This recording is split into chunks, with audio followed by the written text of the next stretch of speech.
What do you think are the steps that the school should do to prevent bullying? To prevent bullying.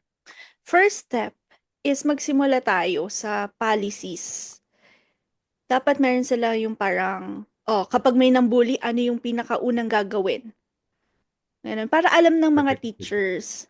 Ano na? 'Pag may Prefect of nag-report, discipline again. oo.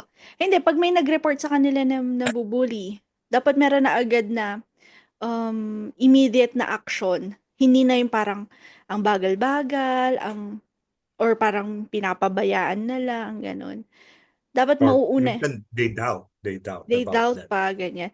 So, unahin natin yung mga sa faculty, members, na ma-aware sila. And kailangan talagang may naka-designate sa bawat school na guidance counselor. Yung talagang expert, professional, kumbaga.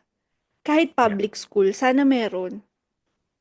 Kasi, that's true. mm, sa private, yung mga nagpa-private, pwede naman nila i-demand yun kasi 'di ba nagbabayad naman sila dun. Sa public, sana maisip ng government na iba na yung panahon ngayon.